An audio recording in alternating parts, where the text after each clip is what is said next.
बहुत जल्द चांदी 3 लाख के पार चली जाएगी किलो में। ऐसा होने वाला है, आपको भी लग रहा है? सिल्वर कम पड़ने वाला है, तो जो चीज़ कम पड़ने वाली है उसका भाव तो बढ़ने ही वाला है। तो लॉन्ग टर्म के लिए अभी आप क्या सजेस्ट करें? गोल्ड में इन्वेस्ट करें, सिल्वर में इन्वेस्ट दोनों में करिए।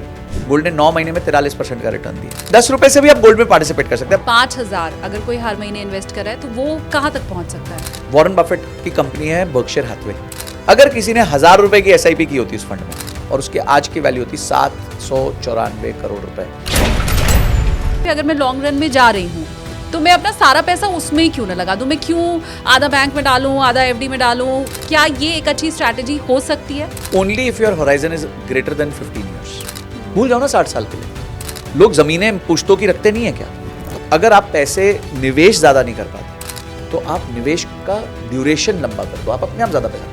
इंडिया में अभी भी 96% लोग म्यूचुअल फंड में इन्वेस्ट नहीं कर रहे हैं, 4% लोग कर रहे हैं। तो ये जो 96% लोग हैं, आपका मानना है उन्हें भी 4% में आना चाहिए? लोग FD को गाली देते हैं, FD का भी यूज केस है। मेरे पास क्लाइंट आते बोलते हैं सर हमारे को FD के साथ साथ सिर्फ स्टेट बैंक ऑफ इंडिया में FD करना है।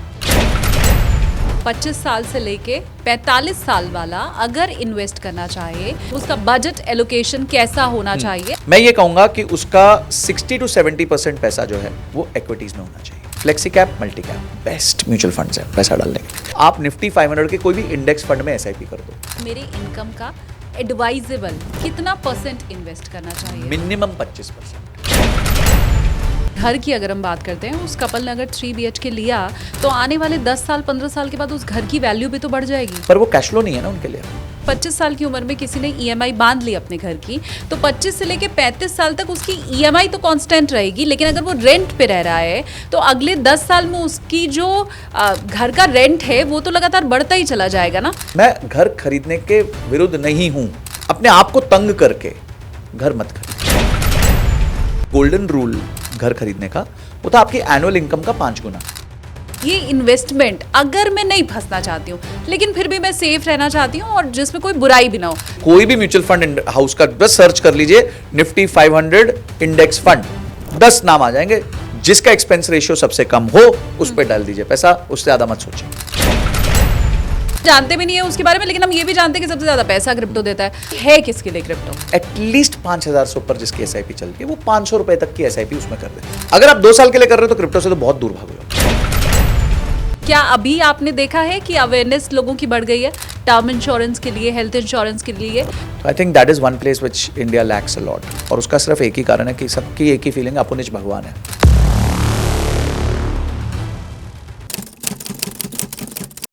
पैसा बोलता है। नमस्कार, बहुत स्वागत है आपका। मैं शालिनी कपूर तिवारी लेकर हाजिर हूं पैसा बोलता है विद SKT। अब पैसा क्या बोलता है, कैसे बोलता है, कब बोलेगा, आपसे बोलेगा या नहीं बोलेगा, ये सब कुछ आपको इस पॉडकास्ट पे देखने को मिलेगा।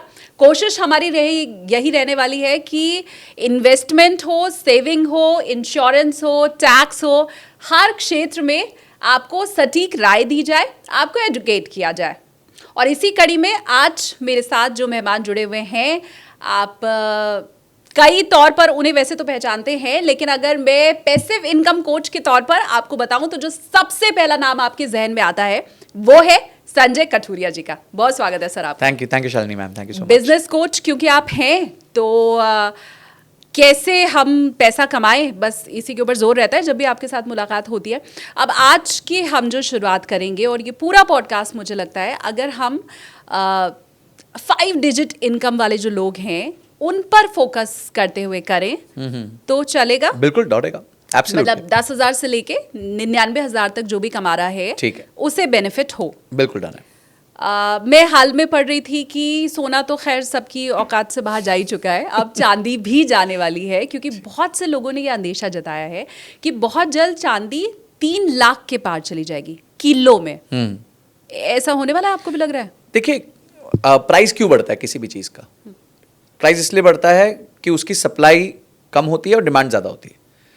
तो जो सिल्वर है उसका ना इंडस्ट्रियल यूज़ केस है, यानी जो बैटरीज आती हैं, EV बैटरीज आती हैं, उसमें सिल्वर यूज़ होता है। ठीक है, बहुत सारे बाकी सब मैन्युफैक्चरिंग में सिल्वर यूज़ होता है। तो एक रिपोर्ट ये कहती है कि जितना सिल्वर इस दुनिया में है उतना मैन्युफैक्चरिंग के लिए काफ़ी नहीं है, मतलब सिल्वर कम पड़ने वाला है। तो जो चीज़ कम पड़ने वाली है उसका भाव तो बढ़ने ही वाला है। अभी कब बढ़ेगा, कितना बढ़ेगा, ये मेरी कोई गारंटी नहीं है। मतलब ऐसा मैं बोलूं कि नहीं जी अगले 1 साल में डबल हो जाएगा, ट्रिपल हो जाएगा, there is no guarantee of anything. But क्या ये लॉन्ग टर्म में बढ़ेगा? हाँ बिल्कुल बढ़ेगा। क्या ये लॉन्ग टर्म में आपको एक अच्छा रिटर्न दे सकता है? बिल्कुल दे सकता है। तो सिल्वर का भाव बढ़ेगा। ये अभी देखिए पिछले कुछ समय में ये 70,000 रुपए किलो से लेके अचानक से 1.25 लाख रुपए किलो के आसपास पहुंच गया। गोल्ड ने भी तेजी दिखाई, सिल्वर ने भी तेजी दिखाई। ये एक बड़ा यूनिक माहौल चल रहा है इस दुनिया में, जहां पहले क्या होता था, स्टॉक मार्केट गिरती थी, गोल्ड बढ़ जाता था। अभी स्टॉक मार्केट भी बढ़ रही है, गोल्ड भी बढ़ रहा है। हाँ। गोल्ड भी बढ़ रहा है, सिल्वर भी बढ़ रहा है। हाँ। नहीं तो सबके ना रेशियोज तय होते थे कि भाई गोल्ड इतना बढ़ेगा तो सिल्वर इतना होगा, तो ये रेशियो होना चाहिए। ये सब अब मैथमेटिक्स ही खत्म हो गई है। और ये खत्म हो रही है क्योंकि ग्लोबली जो है ना जियोपॉलिटिकल सिचुएशन बहुत टाइट हो गई है, बहुत ही नाजुक सिचुएशन में हम आ गए हैं। अब चाइना पिछले 7 महीने से गोल्ड भरे जा रहा है अपने पास। 21 टन गोल्ड जो है वो ले चुका है, 21 टन, बहुत बड़ा नंबर होता है। तो क्यों वो ले रहा है? क्योंकि उसको लग रहा है कि भाई कहीं ऐसा ना हो जाए कि ट्रम्प टैरिफ लगा दे और मेरे पास मेरी करेंसी खराब हो जाए, तो इससे अच्छा एक काम करता हूं, मैं गोल्ड प्रिजर्व करके रख लेता हूं। तो ऐसे बहुत रीजन है जिस वजह से सारी चीजें इस बार बढ़ रही हैं। पर सिल्वर का यूज केस स्ट्रांग है और सिल्वर डेफिनेटली लॉन्ग टर्म में एक अच्छा रिटर्न दे सकता है। तो आप चाहिए तो सिल्वर की एक एसआईपी चालू कर दीजिए, 1,000 रुपए की, 500 रुपए की, 2,000 रुपए की। 2 तरीके हैं, या तो सिल्वर ईटीएफ के माध्यम से कर सकते हैं या सिल्वर म्यूचुअल फंड के माध्यम से कर सकते हैं। बहुत लंबे समय के लिए कर रहे हैं तो म्यूचुअल फंड भी ले सकते हैं, कोई प्रॉब्लम नहीं है। पर अगर छोटे समय के लिए कर रहे हैं तो ईटीएफ भी ठीक रहता है। क्योंकि हम 10,000 से लेके 90,000 तक वालों को टारगेट कर रहे हैं, तो क्या इन लोगों को आप ये सजेस्ट करेंगे कि अभी वो गोल्ड में भी इन्वेस्ट कर सकते हैं और फिर उसके बाद सिल्वर में भी करें? देखिए अपना जो भी निवेश है, फॉर एग्जाम्पल किसी ने ये तय किया मैं 3,000 रुपये महीना निवेश कर रहा हूँ, तो आप 300-400 रुपये आराम से गोल्ड और सिल्वर में निवेश कर सकते हैं। अब आप बोलेंगे 300-400 रुपये में तो कुछ भी नहीं आएगा, ऐसा नहीं है। ईटीएफ्स जो होते हैं वो यूनिट प्राइस पे होते हैं। तो आज टाटा गोल्ड ईटीएफ है फॉर एग्जाम्पल, वो 10 रुपये का है, 10 रुपये के आसपास का है। तो यानी 10 रुपये से भी आप गोल्ड में पार्टिसिपेट कर सकते हैं। अब 10 रुपये में आपको किलो नहीं मिलने वाला, ऑब्वियसली रेट के हिसाब से जो जितने ग्राम होगा उतना ही मिलेगा आपको। हाँ। पर एटलीस्ट आप 10 रुपये से पार्टिसिपेट तो कर सकते हो। नहीं तो आज अगर आप किसी ज्वेलर के पास जाओगे तो वो तो कहते हैं भाई मेरा 1 ग्राम का ही सिक्का आपका 11,500 रुपए का हो चुका है, 12,000 रुपए का हो चुका है। तो अगर 1 ग्राम सिक्का भी लेने जाओ तो 12,000 रुपए का पड़ेगा। तो बेस्ट वे क्या है? तो आप ईटीएफ के माध्यम से कर लो, वहां 10 रुपए में काम चल जाएगा। हाँ, आपको 1 ग्राम नहीं मिलेगा, हो सकता है उसका 10वां हिस्सा या 100वां हिस्सा मिले, बट एटलीस्ट कुछ तो गोल्ड आ रहा है आपके पास।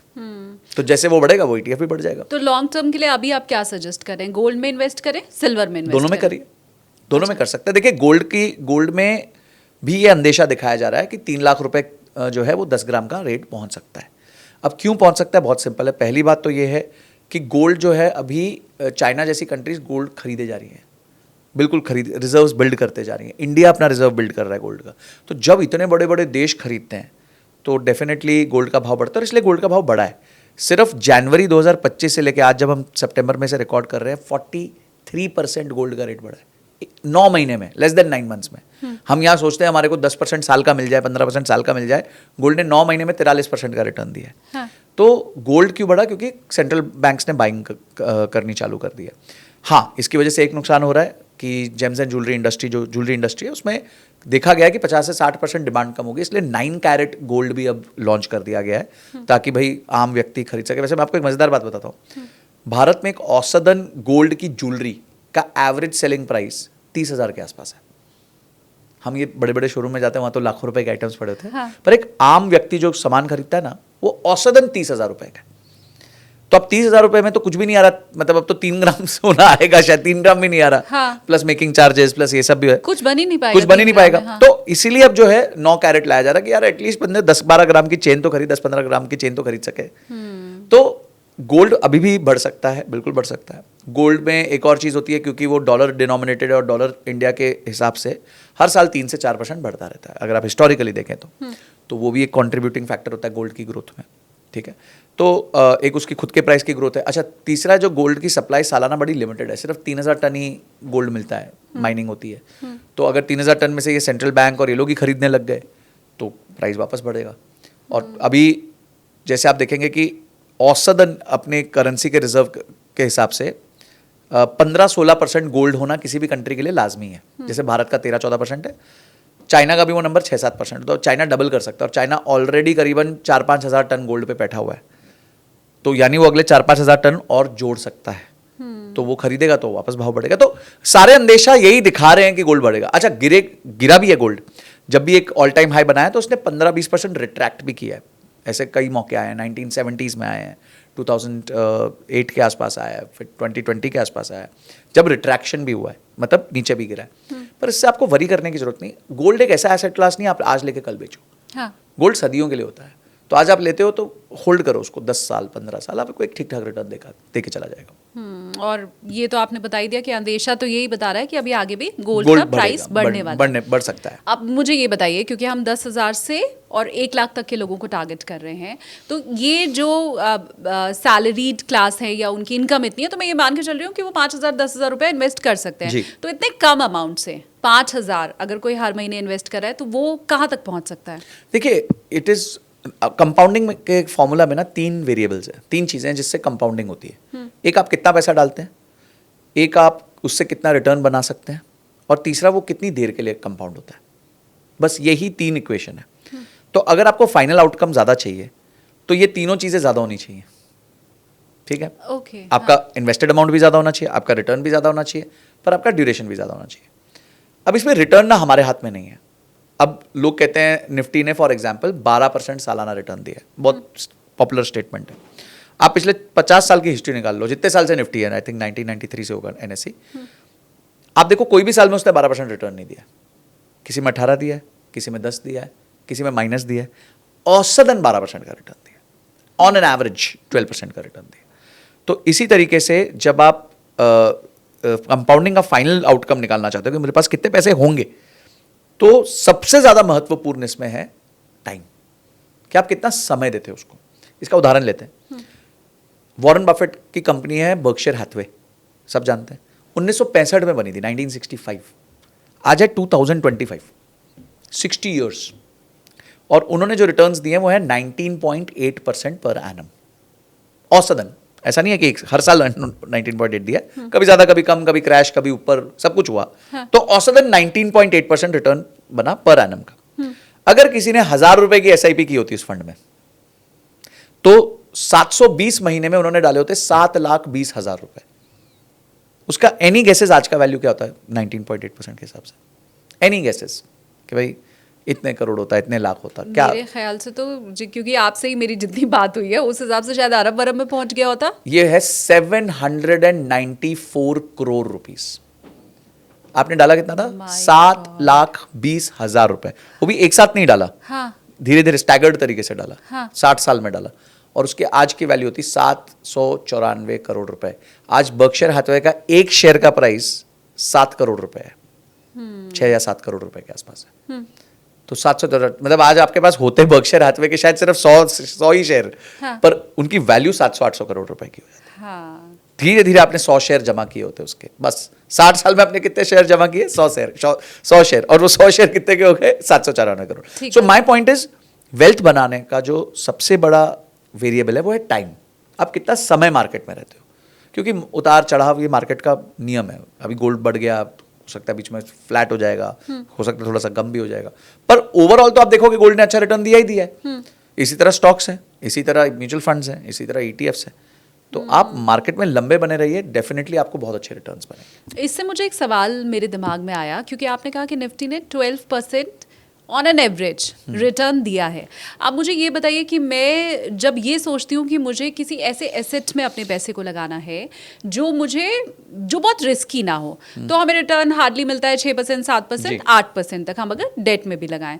तो अगर निफ्टी हमें ऑन एन एवरेज 12% दे रहा है, और हम वो अपनी रकम जो हमने डेट फंड में लगाई है या कहीं ऐसे जहाँ पे हमें इंटरेस्ट कम है लेकिन सेफ है हमारा पैसा, अगर वो हम सारा निफ्टी में लगा दें, तो 12% की जगह मरे दर्जे भी 6-7% तो मिलेगा, या वो जीरो हो जाएगा?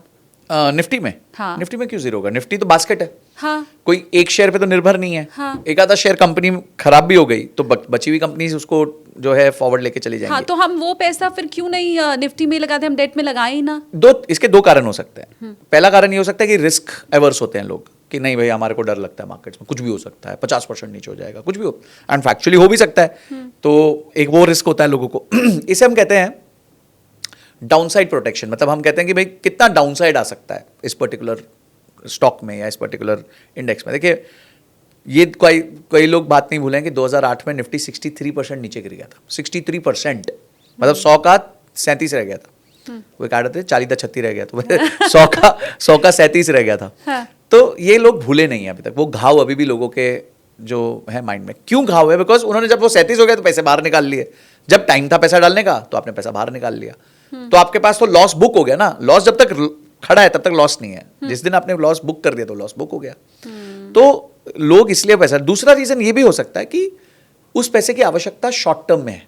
अभी मैं आपको इसका एक उदाहरण देता हूँ। मेरे पास एक क्लाइंट आया, वो बोले कि मेरे पास 15 लाख रुपए थे, मेरी बेटी की अगले साल फीस भरनी थी। तो मैंने सोचा 1 साल का टाइम है, और मैंने देखा ये पर्टिकुलर स्मॉल कैप फंड ने बहुत अच्छे रिटर्न्स दिए हैं, तो मैंने उठा के 15 लाख रुपए स्मॉल कैप फंड में डाल दिए। अब उन्होंने डाले सितंबर 2024 में, उसके बाद स्मॉल कैप गिर गया 22%, तो 15 लाख रह गए 12 लाख। अब उनकी बेटी की फीस तो वेट नहीं कर सकती ना, हाँ। उनको तो फीस देनी पड़ेगी अगले साल। तो आइडियली जिनके कुछ खर्चे आने वाले हैं, कोई लाइफ का गोल आने वाला है, बड़ा गोल, लाइफ इवेंट आने वाला है, बच्चों की शादी, बच्चों की पढ़ाई, कोई घर खरीद रहा है, कोई गाड़ी खरीद रहा है, तो एट दैट टाइम अगर समय कम रह गया, 3 साल से कम रह गया, 2 साल से कम रह गया, तो आइडियली इक्विटी में जाना ही नहीं चाहिए, आप डेट पे ही रहिए। आजकल एक और बहुत अच्छा विकल्प है कॉर्पोरेट बॉन्ड्स, तो आप कॉर्पोरेट बॉन्ड्स में जा सकते हैं। कॉर्पोरेट बॉन्ड्स आपको थोड़ा बेटर रिटर्न्स दे देते हैं नॉर्मल एफडी से, 9 से 12% तक का रिटर्न दे देते हैं, जिसमें रिस्क कंपैरेटिवली कम होता है। काफ़ी सेबी रजिस्टर्ड प्लेटफॉर्म्स है जिसके थ्रू आप यहाँ पे जाके कर सकते हो, विंड वेल्थ है, बहुत सारे और हैं, इनसे आप कर सकते हो। और वहाँ पे आपको छोटे पैसे से भी आप अपना शुरुआत कर सकते हो, और आपको मंथली ब्याज मिलता है, क्वार्टरली ब्याज मिलता है, सब हो सकता है। तो ये एक विकल्प आ गया जिसमें एफडी जो आज 7-8% दे देती है उससे ज़्यादा बन जाता है, और रिस्क थोड़ा सा कंपेरेटिवली कम होता है।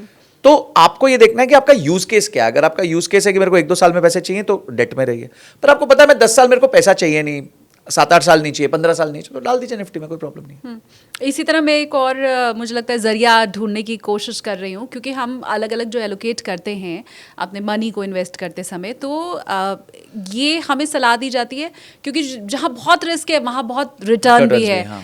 17 to 19% भी कुछ केसेस में है। अगर मैं बहुत लॉन्ग रन के लिए इन्वेस्ट कर रही हूँ, 17 to 19% का मैं इंटरेस्ट होप कर रही हूँ, मैं यहाँ पे भी ये समझना चाह रही हूँ कि अगर मैं लॉन्ग रन में जा रही हूँ तो मैं अपना सारा पैसा उसमें ही क्यों ना लगा दूँ। मैं क्यों आधा बैंक में डालूँ, आधा एफडी में डालूँ, वो ठीक है, इमरजेंसी फंड, ये सारी चीज़ें अगर मैंने निकाल दी हैं तो अपना सारा का सारा फिर पैसा मैं उसमें क्यों नहीं लगा दूँ जहाँ मुझे रिटर्न ज़्यादा मिलना है लॉन्ग रन के लिए। क्योंकि बुरी से बुरी स्थिति में, जो मैंने कहा मरे दर्जे भी इतना तो मिलेगा ही, तो 17 से 19% मैं एक्सपेक्ट कर रही हूँ, लेकिन बुरी से बुरी स्थिति में भी मुझे 12% तो मिलेगा ही। फिर वो पैसा जो मैं 12% सोच के ही जा रही थी, यहाँ तो मैं वर्स्ट कंडीशन में 12% सोच रही हूँ। तो क्या ये एक अच्छी स्ट्रैटेजी हो सकती है? Only if your horizon is greater than 15 years. अच्छा, हाँ, अगर आपका होराइजन 15 साल से ज्यादा का है तो आप करिए, कोई चक्कर नहीं। अगर आपका होराइजन 10 साल, 8 साल, 7 साल, 6 साल है तो मत करिए, मतलब फिर आई विल से मत करिए। अच्छा। देखिए, रिटर्न्स को बढ़ाने का there are ways to increase returns. कैसे इंक्रीज होते हैं रिटर्न्स? सबसे पहला होता है आपने थोड़ा पैसा रिस्की एसेट में डाल दिया। ठीक है, आपने सोचा भी मैं काम करता हूँ, मेरे को 100 रुपये निवेश करने 90 रुपये में क्लासिक एसेट्स में रखता हूँ, म्यूचुअल फंड्स, गोल्ड, सिल्वर, 10 रुपये में क्रिप्टो में डाल देता हूँ। तो आपको पता है कि लॉन्ग रन में क्रिप्टो ने बहुत अच्छा रिटर्न दिया, तो उससे क्या होता है, आपका रिटर्न्स बढ़ जाता है। दूसरा तरीका होता है रिटर्न्स इंक्रीज करने का, उसे हम कहते हैं सेक्टोरल रोटेशन। सेक्टर क्या है ना, घोड़ों की तरह है। अभी कोई घोड़ा हर बार अच्छा परफॉर्म नहीं करता, उसने 2 बार अच्छा परफॉर्म किया फिर तीसरी बार अच्छा नहीं करता। हाँ। तो जो स्मार्ट प्लेयर्स होते हैं, स्मार्ट इन्वेस्टर्स होते हैं, वो समझ जाते हैं कौन सा सेक्टर कब थक रहा है, कब वो वापस उसमें ऊर्जा आ रही है, कब उसको पकड़ना चाहिए। ठीक है, तो वो सेक्टर रोटेशन अगर कोई समझ जाए तो वो अपने रिटर्न्स को बेटर कर सकता है, फिर वो सेक्टर मूवमेंट कर सकता है। पर ये हर जन के बस की बात ही नहीं है, ये बहुत मुश्किल काम है। पहले वाला काम फिर भी आसान है कि भाई आपने एक 90% पैसा तो वो कर दिया, क्या कहते हैं, सेव कर दिया, एक 5-10% से रिस्क ले लिया, कल को डूबा तो 5-10% ही डूबा, पर अगर उसको डबल हो गया, ट्रिपल हो गया, 4 गुना हो गया, तो आपको एक ओवरऑल आपके रिटर्न्स को वो एनहेंस कर देगा। और all of this is assuming कि आपका जो इन्वेस्टमेंट होराइजन है वो एटलीस्ट 15 साल का। देखिए, लेगेसी वेल्थ है ना, छोटे स्पैन्स में बन ही नहीं सकती। मैं इसका एक उदाहरण देता हूं आपको। अगर एक व्यक्ति एसआईपी करता है 21 साल के लिए, मैं स्पेसिफिकली 21 इसलिए रहा हूं क्योंकि मैं इसको 3 हिस्सों में बांटने वाला हूं। 21 साल अगर उसने एसआईपी करी और समझिए पूरा उसका प्रॉफिट 1 करोड़ है, और हम इसको 3 पीरियड्स में बांटते हैं, 7 साल, 7 साल, 7 साल। तो 1 करोड़ के प्रॉफिट में से पहले 7 साल यानी पहले 1/3 टाइम में सिर्फ 9 लाख का प्रॉफिट आएगा। 1 करोड़ में से 9 लाख रुपए का प्रॉफिट आएगा। अगला जो 7 साल है उसमें 20 लाख रुपए का प्रॉफिट आएगा। यानी अब टोटल आपके पास 29 लाख का प्रॉफिट आ गया। समय कितना गुजर गया? 2/3 समय गुजर गया। हाँ। तो 67% टाइम चला गया, पर आपको अभी पैसा मिला है सिर्फ 29%। और जो आखिरी 71% है ना, वो आखिरी 1/3 टाइम में आएगा। तो जो कंपाउंडिंग है ना, वो अंत में अपना रिजल्ट दिखाती है। वॉरेन बफेट स्टार्ट किया 11 की उम्र में, 56 या 57 तक आके 1 बिलियन आए। कितने साल? 45 साल निकल गए। 56 के बाद आज वो हैं 93 के, 37 साल और जोड़ दिए, 37 ईयर्स, आज वो हैं 150 बिलियन के। उन्होंने पिछले 37 साल में जो उन्होंने 45 साल में किया था उसका 150 गुना कर लिया है। तो मतलब कितना लंबा जी गए वो एक तरीके से। हाँ। राकेश जी अगर लंबा जी जाते तो वो भी बहुत अल्ट्रा बिलियनर बनते, 100 बिलियन वो भी निकाल लेते, कोई बड़ी बात नहीं थी। वो ऑलरेडी 2 बिलियन पे पहुंच चुके थे, वो तो साथ ही 60 कुल मिला के 60 साल के थे। हाँ। 60 या 63 के थे जब उनकी डेथ हुई। लेकिन ये तो फिर क्या हम ये माने कि फिर बुढ़ापे में ही जा करके देखिए ऐसे नहीं है। हाँ। आपको वेल्थ को डिवाइड करना है। कुछ पैसा ऐसा रखना है जो लेगेसी का पैसा हो। मैंने कहा 1000 रुपए डाल के आप 794 करोड़ के मालिक बन सकते थे। ठीक है, अब आप बोलोगे हाँ हाँ हाँ कौन रुकेगा 60 साल। मैं कहता हूँ आप कुछ भी कमा रहे हो, आप 1000 रुपए साइड नहीं करके रख सकते क्या? भूल जाओ ना 60 साल के लिए। लोग जमीनें पुश्तों की रखते नहीं है क्या? हम लोग कहते हैं ना मेरे फादर के, मेरे दादाजी की जमीन है। हाँ। तो दादाजी की जमीन आप 100 साल रुकने को तैयार हो। एक अगर कोई म्यूचुअल फंड लिया तो उसको भी देख लो एक बार यार, 50-100 साल। पर म्यूचुअल फंड में बीमारी क्या है ना, वो सामने होता है, बटन दबाओ तो निकल आता है। जमीन ऐसे बिकती नहीं है। हाँ। तो इसलिए जमीन लोग होल्ड कर जाते हैं, म्यूचुअल फंड होल्ड नहीं कर पाते। पर उसको भी एक एसेट क्लास समझो, थोड़ा पैसा ऐसा छोड़ दो। मैं कहता हूँ किसी की तनख्वाह 25,000 है शालिनी जी, क्या वो 1000 रुपए नहीं भूल सकता? तो ये तो फिर मैं तो मानूंगा फिर आपका मन नहीं है इन्वेस्ट करने का, ठीक बात। आप में हैबिट नहीं है ना, आप में इंटेंशन है। तो वो तो प्रॉब्लम मैं सॉल्व ही नहीं कर सकता, उसमें तो मेरा कोई रोल नहीं है। मेरा रोल ये है कि भाई हाँ, अगर आपने एक सोचा है कि मेरे को अपने बच्चों को, देखिए हम आज क्या बोलते हैं यार, काश मेरे पिताजी ने ये जमीन खरीदी होती तो कितना अच्छा होता। हाँ। काश उन्होंने सोना समय पे ले लिया होता तो बहुत अच्छा होता। तो आपके बच्चे वो काश ना बोले, हाँ, कि म्यूचुअल फंड ले लिया काश होता। मेरे पेरेंट्स ने सही टाइम पे एमएफ में इन्वेस्ट कर दिया होता, ईटीएफ में इन्वेस्ट कर दिया होता, सही जगह पैसा डाल दिया होता। हाँ। तो आप भी तो वही पेरेंट बन जाओगे ना फिर, जिसको ताना पड़ने वाला है। तो एटलीस्ट आप तो वैसे मत बनो। हाँ, ठीक बात है ना। अच्छा, लोग बच्चों के पैदा होने पे, उनके बर्थडेज पे पैसा इकट्ठा आता है, कुछ ना कोई गिफ्ट दे जाता है कोई, और ज्यादातर जो रिलेटिव्स है कैश दे देते हैं। आप जमा कर दो, भूल जाओ बच्चे के लिए 25-30 साल, 30 साल बाद दे देना उसको। सोचो आपने किसी ने बर्थ पे 1 लाख रुपए जमा करा और 30 साल बाद उसको दिया, तो कितना होगा वो 1 लाख रुपए, 30 लाख रुपए? आपको पता है मिनिमम अगर 12% के हिसाब से भी कंपाउंडिंग हुई तो करीबन 32 लाख रुपए हो जाएगा। 1 लाख रुपए डाले तो 32 लाख रुपए हो गए। अब किसी ने 10 लाख डाले तो 3 करोड़ 20 लाख हो गए। अब तो कितना आप ज्यादा डालते हो उसी पर निर्भर करता है। ठीक है। So this is the mathematics. आपको अगर आप पैसे निवेश ज्यादा नहीं कर पाते तो आप निवेश का ड्यूरेशन लंबा कर दो, आप अपने आप ज्यादा पैसा कमा लोगे। कि this is the power of compounding, magic है वो। मैं कल कहीं पढ़ रही थी कि इंडिया में अभी भी 96% लोग म्यूचुअल फंड में इन्वेस्ट नहीं कर रहे हैं, 4% लोग कर रहे हैं। 96% अगेन या तो प्रॉपर्टी या गोल्ड या बैंक FD, एफडी, आरडी, ये सारे तरीके अपना रहे हैं। तो ये जो 96% लोग हैं, आपका मानना है उन्हें भी 4% में आना चाहिए? सभी को आना चाहिए क्या? देखिए, एसेट एलोकेशन हर गोल के लिए अलग होता है। क्या एफडी बेकार है? नहीं, बिल्कुल नहीं है। लोग एफडी को गाली देते हैं, एफडी का भी यूज केस है। क्या यूज केस है? आपके पास इमरजेंसी फंड है। अब इमरजेंसी फंड तो सबको रखना पड़ता है। कुछ पैसा आपने घर पे कैश रख लिया जी, आपको लगता है मेरे पास 3 लाख का वो होना चाहिए, इमरजेंसी फंड होना चाहिए, आपने 1 लाख रुपए उठा के घर में कैश रख लिया, तो ये तो बिल्कुल एक्सट्रीम इमरजेंसीज के लिए। और 2 लाख की आपने एफडी कर दी, तो एफडी क्या बुरी है इसमें? वो भी रात को जब आप बटन दबाओगे तो आ जाएगा आपके पास, आप स्वाइप कर सकते हो कार्ड उससे, ठीक है, पे कर सकते हो, एनईएफटी कर सकते हो। हाँ। अब किसी की एज बहुत ज़्यादा हो गई है, उसको रिस्क बिल्कुल नहीं लेना। उसने लाइफ भर मेहनत करी, उसने 2-3 करोड़ रुपए जमा कर लिए, ना उसको अपार्टमेंट में डालना है, ना उसको पैसिव इनकम चाहिए, और उसको नहीं रिस्क लेना है। तो ऐसे लोगों को क्या बोलोगे आप? एफडी कर लो। मेरे पास क्लाइंट आते बोलते हैं सर हमारे को एफडी के साथ साथ सिर्फ स्टेट बैंक ऑफ इंडिया में एफडी करनी है। अच्छा, अब आप सोचो, भरोसा। हाँ, कि भाई मेरे नहीं डूबेंगे पैसे, क्योंकि वहां भी 5 लाख की लिमिट, अगर कोई बैंक डूब गया तो सिर्फ सरकार सिर्फ 5 लाख देने वाली है। हाँ। आप सोचो, इतने फिनिकी होते हैं कि बोलते हैं एफडी नहीं, एसबीआई की एफडी करनी है, कि नहीं प्राइवेट बैंक में नहीं डालना और किसी में नहीं डालना, ही डूब जाएंगे। चल रहे अच्छे खासे हमारे प्राइवेट बैंक्स कितने अच्छे हैं, एचडीएफसी, आईसीआईसी, एक्सिस, ये सब कितने बढ़िया बैंक्स हैं। सही बात है, सर्विस भी अच्छी देते हैं। अच्छी सर्विस, बट ना जी, स्टेट बैंक ऑफ इंडिया में डालना, चाहे 1% हमारे को कम मिले। अब आप ऐसे जो इन्वेस्टर्स हैं, क्या वो गलत है? नहीं है, उनके कोई एक्सपीरियंसेस होंगे, उनके कोई किसी थॉट ने उनको शेप किया होगा। हाँ। और आज उनके पास इनफ पैसा है कि बोले यार एफडी के इंटरेस्ट से भी हम घर चला लेंगे, तो उनको हम क्यों तंग करें और बोले कि तुम इक्विटी में मूव कर जाओ। उनको पता चला अचानक से 10% क्रैश कर गया, उनको प्रॉब्लम हो गई, हेल्थ प्रॉब्लम हो गई। ठीक बात। तो देखिए, जैसे खाना स्वाद अनुसार होता है।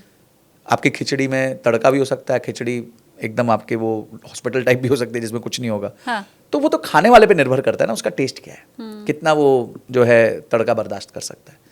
तो इसी तरह इन्वेस्टमेंट है, कितना आप रिस्क बर्दाश्त कर सकते हो, उसी बेसिस पे आपका इन्वेस्टमेंट। लेकिन फिर भी मुझे, अगर मैं एक मोटा मोटी आपको बोलूं कि आप मुझे एक स्लिप पे आप लिख करके दे दो कि 25 साल से लेके 45 साल वाला अगर इन्वेस्ट करना चाहे तो वो अलग अलग कौन सा फील्ड हो, मतलब उसका बजट एलोकेशन कैसा होना चाहिए अलग अलग इंस्ट्रूमेंट में, क्या होगा? पहली चीज मैं ये मानता हूं कि उसको 10 साल से ज्यादा के लिए इन्वेस्ट करना है। मेरा ये अजम्पशन है, कुछ तो मेरे को अजम्पशन लेना पड़ेगा, नहीं तो मैं प्लान नहीं बता पाऊंगा। ठीक है। तो 10 साल के लिए तो यानी कि वो रीजनेबल रिस्क ले सकता है। मैं ये कहूंगा कि उसका 60 to 70% पैसा जो है वो इक्विटीज में होना चाहिए। अब इक्विटीज में डायरेक्टली ना हो, म्यूचुअल फंड्स के माध्यम से हो। अब म्यूचुअल फंड कौन सा हो, अगर आपको कुछ भी किसी को नहीं समझ आता कि मैं म्यूचुअल फंड में कैसे निवेश करूं, flexi cap, multi cap best mutual funds है पैसा डालने के लिए, क्योंकि वो आपके बिहाफ पे large cap, mid cap, small cap में अपने आप ही पैसा डाल देंगे। ठीक है, तो या तो आप फ्लेक्सी कैप ले लो या मल्टी कैप ले लो, या दोनों ले सकते या दोनों ले लो, मिक्स ले लो, उसमें भी दो ले लो, किसी फ्लेक्सी कैप में 2 ले लो, मल्टी कैप में 2 ले लो।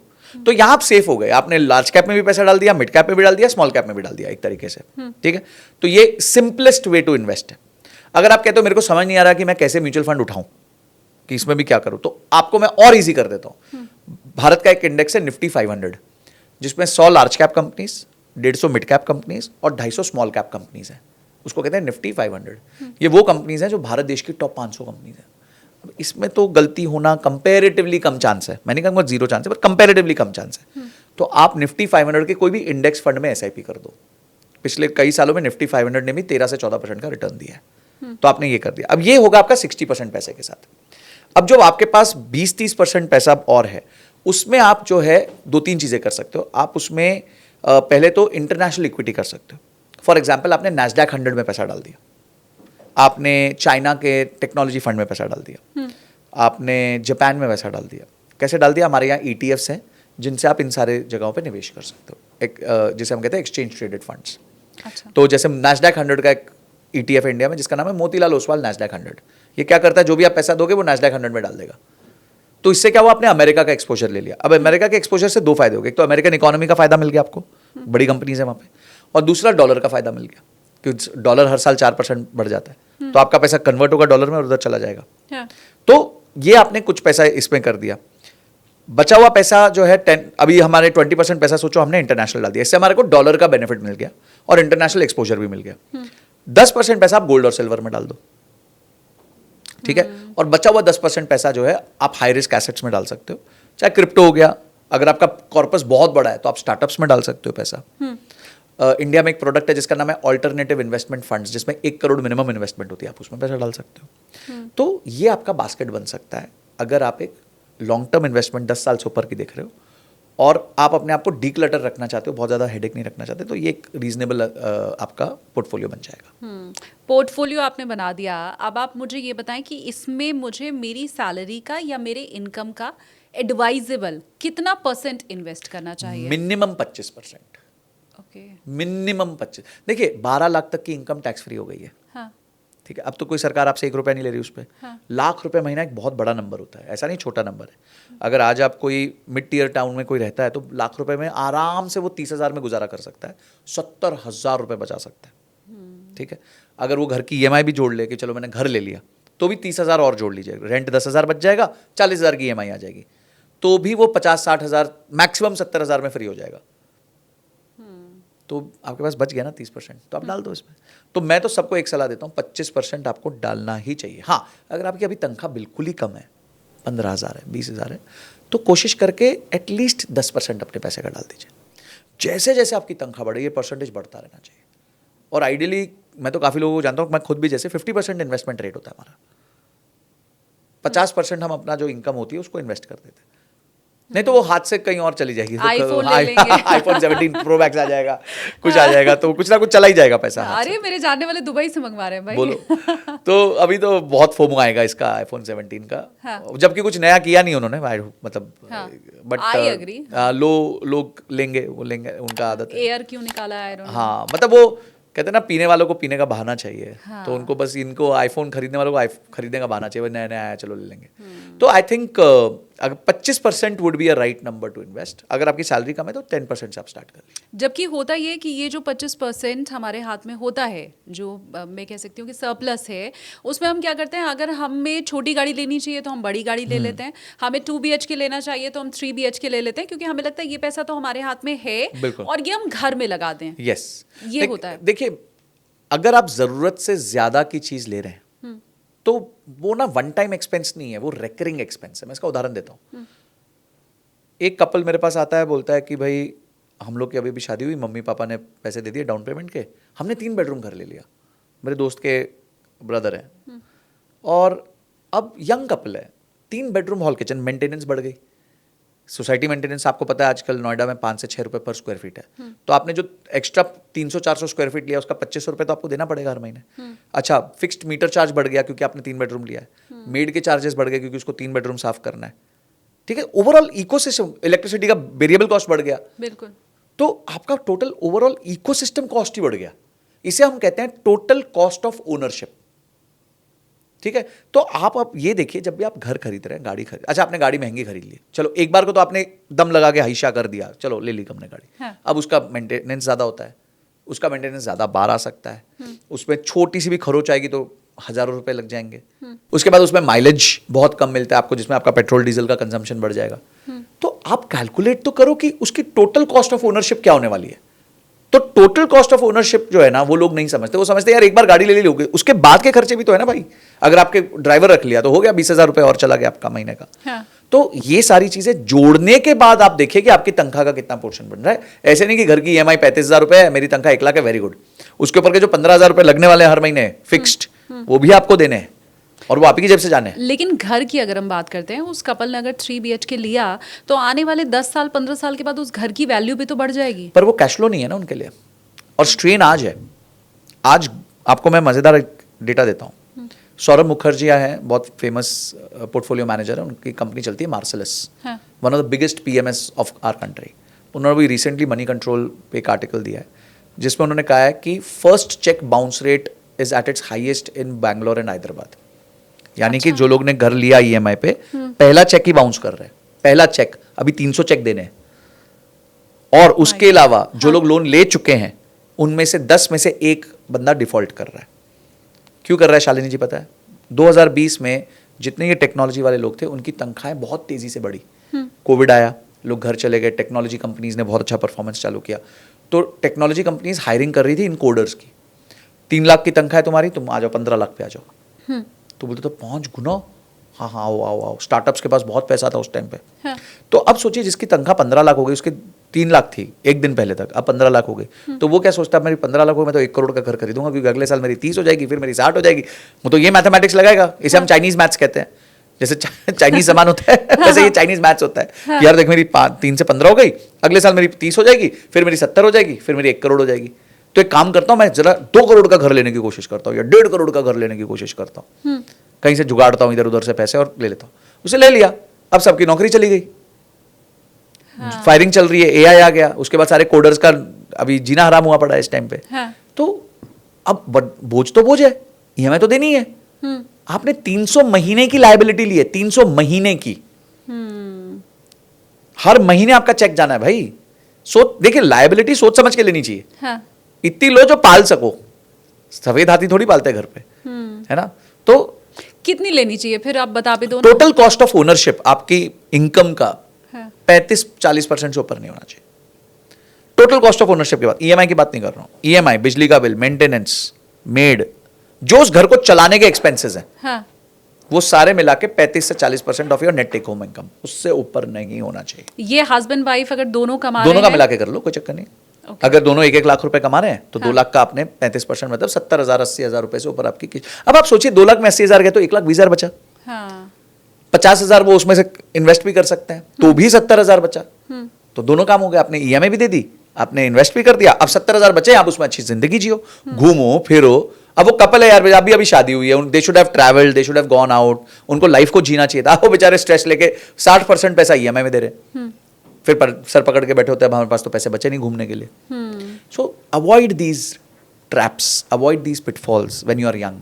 आप यंग हो ना, अपने ऊपर फोकस करो, अपने आप को बिल्ड करो, अपनी स्किल्स को बिल्ड करो, बड़ी लाइबिलिटी से बचो भाई। पहली तनख्वाह आते ही उधार के वार में मत फंसो। लोग पहली तनख्वाह पे ये सोचते हैं मैं उधार किस चीज का लूं, बाइक ले लूं, आईफोन ले लूं, घर ले लूं, ये ऑप्शन होते हैं। थोड़ी तनख्वाह ज्यादा होती है, फाइनेंशियल सिचुएशन अच्छी है तो पहले दिन ही मम्मी बोलने लग जाती है, पापा बोलने लगे बेटा घर ले ले घर ले ले घर ले ले, तेरी तनख्वाह चल गई। हाँ।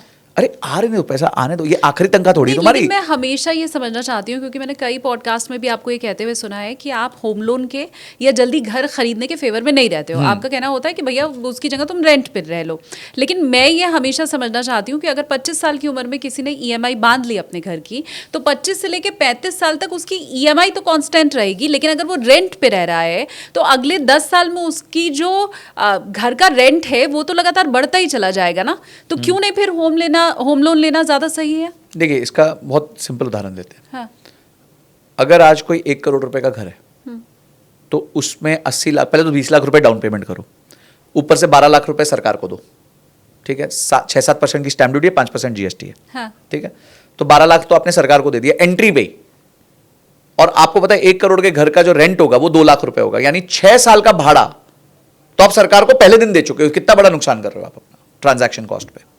पर ठीक है जी, हमने कर लिया। अब 1 करोड़ रुपए में आपका 80 लाख का लोन होगा, बाकी आपको करीबन 32 लाख रुपए जेब से देने, तो 32 लाख रुपए पहले इकट्ठे कर लो।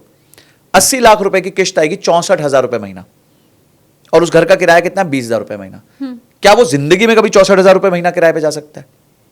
20,000 रुपए महीने से स्टार्ट हुई आइटम, मतलब एक घर, वो 64,000 तक कैसे जाएगी? कितने टाइम में जाएगी आप सोचिए ना। अच्छा, लोग कहते हैं 10% हर साल बढ़ता है। 10% हर साल नहीं बढ़ता है, टाइम करेक्शन होती है।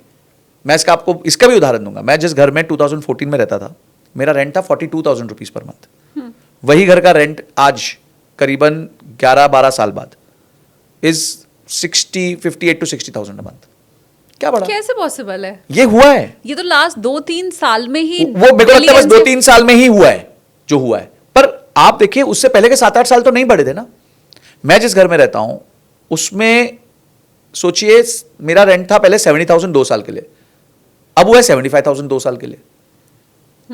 तो कितना, 10% भी नहीं बढ़ा, 7% बढ़ा, वो भी 2-2 साल के लॉक-इन्स पे। हाँ। आप ये ना, लोग डराते हैं कि अरे रेंट पे ऐसा हो जाएगा, ऐसा हो जाएगा, तुम्हारे को धक्के मार के, ऐसे थोड़ी धक्के मार के निकाल देगा तुम्हारे को यार।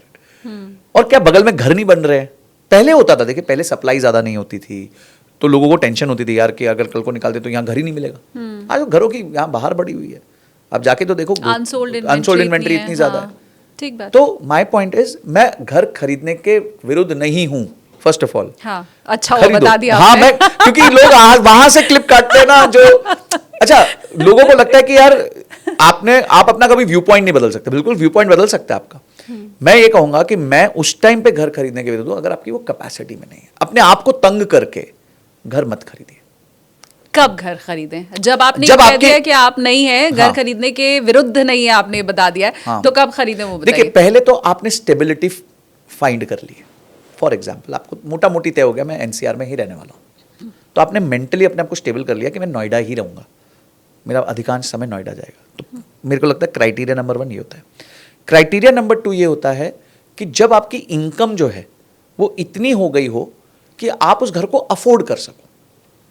अब आपको मैं बताता हूँ, golden rule which Deepak Parekh ji had given कि घर खरीदने का, वो था आपकी एनुअल इनकम का 5 गुना। अब आप मुझे बताइए शालिनी जी, नोएडा में आज घिसी पिटी सोसाइटी में 1 करोड़ का घर है, तो यानी आपकी एनुअल इनकम 20 लाख रुपए की होनी चाहिए। अब बताइए कितने लोगों की एनुअल इनकम 20 लाख रुपए? उनकी होगी annual income, husband wife together 10 lakh की। तो 10 लाख की इनकम पे अगर आप 1 करोड़ का घर की छलांग मारोगे तो आप परेशान ही रहने वाले हो। फिर आप खुश नहीं, उस घर में खुश नहीं रहोगे आप। सही बात। आपने घर क्यों खरीदा? आप खुश रहो, एंजॉय करो, मेरी चीज़ है। तो एटलीस्ट उस इक्वेशन को मैनेज करो। अगर वो 3 बेडरूम वाला कपल 2 बेडरूम ले लेता तो क्या जाता उनका, अच्छे से रहते।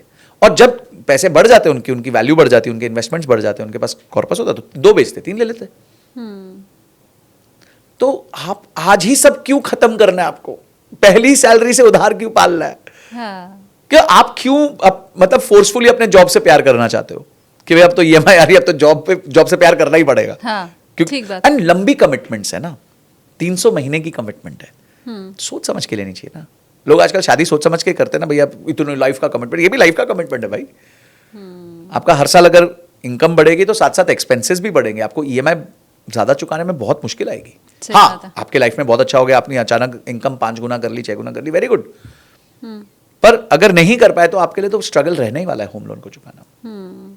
तो संजय कठुरिया जी की तो टिप्स आप तक पहुंच ही रही है, लेकिन अगर आप चाहते हैं कि कुछ और गेस्ट जिन्हें आप देखना चाहते हैं वो पैसा बोलता है में आए, तो सबसे पहले आप इसे सब्सक्राइब कर दीजिए, क्योंकि जैसे जैसे आपका सब्सक्राइब बढ़ेगा आपकी स्ट्रेंथ बढ़ेगी, हमें भी आसानी होगी कुछ और गेस्ट को इस मंच तक लाने के लिए। तो पहले तो मुझे आपका सब्सक्रिप्शन चाहिए और फिर उसके बाद आप इस पॉडकास्ट को लाइक कीजिए और हाँ, घंटी जरूर आप बजा दीजिएगा ताकि जब भी अगला वीडियो हम पोस्ट करें तो आप तक नोटिफिकेशन पहुंच जाए।